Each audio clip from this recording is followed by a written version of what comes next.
안녕하세요. 대형 멘토 황대근입니다. 오늘은 두산 에너빌리티 함께 살펴보도록 하겠습니다. 최근에 시장에 곽강을 받았던 이유 자체가 SMR 관련된 이 대규모 수주가 확정될 것이다라는 내용이 나와주면서 굉장히 강한 거래량과 함께 주가의 상승폭을 보여줬는데, 금일 또 어떠한 이야기가 나와줬냐면 이 부분이 확정된 바가 아직 없다. 자, 이런 해명에 대한 또 글이 나와줬습니다. 때문에 이 금일 두산 에너빌리티의 주가의 흐름세를 보더라도 약세 좀 모습을 보여주고 있다, 이렇게 말씀을 드릴 수 있을 것 같습니다. 그래서 이 금일 좀 해당 내용에 대한 부분 함께 체크를 해보려고 합니다.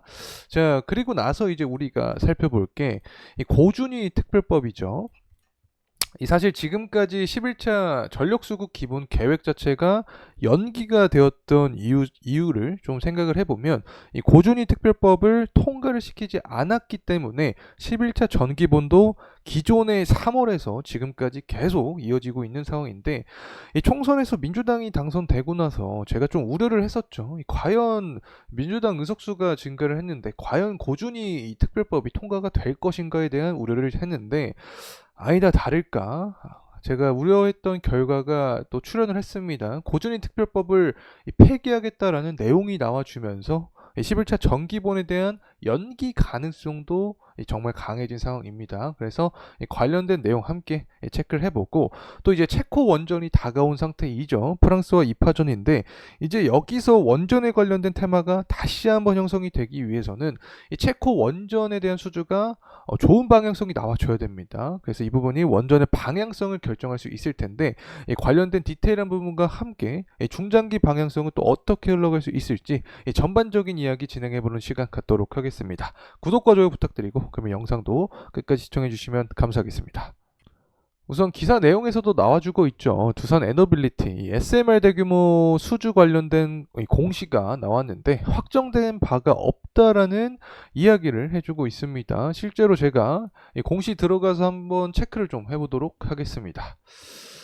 이 내용을 보게 되면 2024년 5월 28일자로 서울신문 그리고 지면 기사에 보도된 미국 협력사 잭팟 임박에 대한 내용에 대해서 해명을 하고 있는 상황입니다. 전반적으로 좀 보게 되면 당사는 미국 뉴스케일 파워에 지분 투자를 했다. 그래서 전략적 투자자임은 맞다. 그래서 뉴스케일 파워가 수주하는 이 프로젝트에 대해서 일정 규모의 기자재를 공급할 권리는 가지고 있다. 하지만 이 동보도와 같이 뉴스케일 파워의 SMR 공급과 관련된 기자재 납품은 아직까지는 구체적으로 확정된 바가 없다라고 공시에 실린 내용이 나와주고 있습니다. 그래서 확정이 되는 시점이 나오게 되면 1개월 내에 재공시하겠다라는 내용이 나와주고 있는데, 이 때문에 금일 두산 에너빌리티의 주가도 이 하락세를 맞고 있는 상황이다, 이렇게 말씀을 드릴 수 있겠습니다. 전반적으로 두산 에너빌리티가 원전의 대장주 역할을 해주면서 최근에 원전의 분위기를 좀 살렸던 그런 시장을 만들어줬는데, 금일을 기점으로 해서 다소 이제 하방 압력을 받을 수 있는 계기가 되지 않을까 또 생각을 하고 있습니다. 그리고 나서 또 직접적인 주가에 하락 압력을 주는 부분이 바로 우라늄입니다. 제가 다양한 종목에 대한 분석을 진행할 때 원자재 가격을 계속해서 추적을 하고 있는데, 그만큼 원자재는 경기 선행 지표로도 쓰이고 또 주가의 이 선행 지표로도 작용이 될 수 있기 때문에 계속해서 원자재의 흐름을 여러분과 함께 공유를 하고 있다는 점 다시 한번 말씀드립니다. 이 전거래일 또 원자재 가격을 보게 되면 하락한 모습을 보여줬습니다. 이 때문에 금일 원전 관련된 종목들 중에서 또 두산 에너빌리티 주가도 하방에 대한 압력을 받고 있는 상황이다. 자, 이렇게 말씀을 드릴 수 있겠고, 또 고준위 특별법이 결국 폐기된다라는 내용이 또 나와주고 있습니다. 엄밀히 말하면 자동 폐기인 거죠. 그래서 결국에 여야 간의 대립 끝에 21대 국회의 문턱을 넘지 못했기 때문에 이 고준위 특별법도 자동적으로 폐기가 되는 거고, 이 때문에 11차 정기본 역시 연기가 될 가능성이 높아집니다. 사실 지금 민주당이 굉장히 의석수가 늘어났기 때문에 원전 관련된 긍정적인 이야기가 나오기 힘든 게 사실 현재 상황이긴 합니다. 그래서 실제로 어떻게 될 것인가 이 전망치를 보게 되면 11차 연기본이 이제 연기될 가능성이 높아지는 거고, 실제로 다가오더라도 이 전기본에서 재생에너지 발전 비중이 지난 10차보다 더욱 상향될 것으로 알려지고 있는 상황입니다. 뭐 당연한 결과죠. 민주당이 강조하는 산업 자체가 이 신재생 에너지죠. 뭐 태양광부터 풍력, 수소 같은 재생에너지이기 때문에 원전에 대한 비중이 다소 하락할 가능성이 높아진다. 이렇게 해석을 할 수 있겠죠. 실제로 11차 전기본상 재생에너지 비중은 지난 10차 계획의 2030년 21.6% 그리고 2030년 30%보다도 각각 최소 5%포인트 이상 늘어날 것으로 알려진 상황입니다. 그래서 뭐 우리가 우려했던 부분이 현재 가시화가 되고 있는 상황이다. 이 때문에 재생에너지 비중이 높아지니까 원전 관련된 두산 에너빌리티 종목도 하방 압력을 받고 있다는 점 말씀을 드립니다. 자, 하지만 우리가 마냥 부정적으로 봐야 될 것이냐? 이거는 또 아니라고 생각을 합니다. 다가오는 원전에 관련된 모멘텀들이 많이 작용이 되고 있는데, 특히 한국 원자력 안전기술원과 또 UAE죠, 아랍에미리트 연방 원자력 규제청이 또 합의서를 발표를 했습니다. 어떤 내용이냐면, UAE 바라카 원전이 있었죠. 4기의 상업 운전 경험에 대한 이 정보 교환을 강화하기로 했다. 자, 그리고 제3국 원전 시장에 대한 이 공동 진출 협력을 위한 MOU도 체결을 한 상태입니다. 계속해서 원전 관련된 수출 또 수주 관련된 부분을 강화하기 위한 노력을 하는 거죠. 그만큼 이 다양한 국가의 이 한국의 원전 관련된 MOU도 체결을 하고 있고, 또 최근에 체코 그리고 가나까지 이 국가의 다양성을 확보를 하고 있는 상태다라는 점 말씀을 드립니다. 자, 그리고 나서 또 체코 얘기가 나왔죠. 30조 원 규모의 체코 원전 발전 수주 결과가 7월에 결정될 예정입니다. 현재 다양한 예상치가 나오고 있는 상황인데, 미래를 예측하는 것은 굉장히 어렵죠. 때문에 그냥 의견 정도만 제출할 수 있다고 개인적으로 생각하는데, 일단 현재 우리나라와 프랑스와 2파전이라고 설명을 드렸습니다. 각각 장점이 있습니다. 자, 우리나라 같은 경우에는 일단 쉽게 설명하면 싸다. 프랑스의 50%다. 그리고 굉장히 빠르게 건설한다.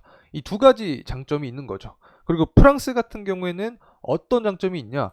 체코가 유럽연합이죠. 유럽연합 내에 프랑스도 속해 있다. 그래서 EU 내에서 원자력 발전을 한 50% 차지하고 있다.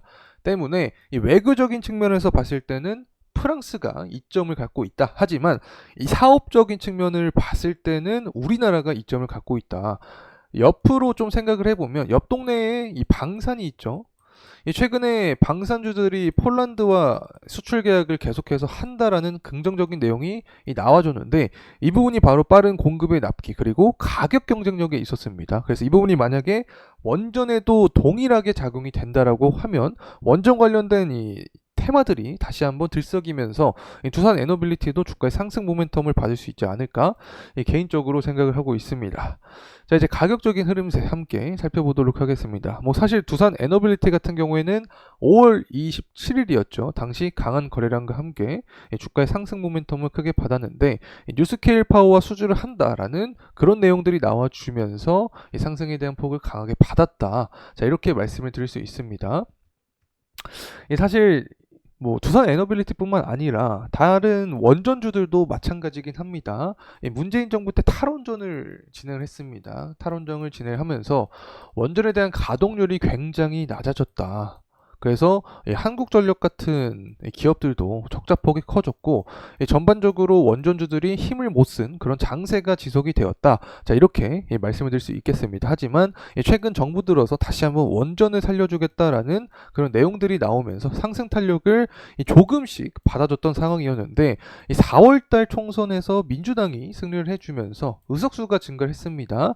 이 때문에 금일 살펴봤듯이 고준위 특별법 폐기가 되었고, 그리고 이 부분을 통해서 11차 전기본도 연기될 가능성이 높아진다. 그리고 막상 시행을 하더라도 이 재생에너지에 대한 부분이 증가될 확률이 높다. 그럼 자연스럽게 원전 비중은 적어지면서 주가에 하방 압력이 작용이 될 수 있는 상황인 거죠.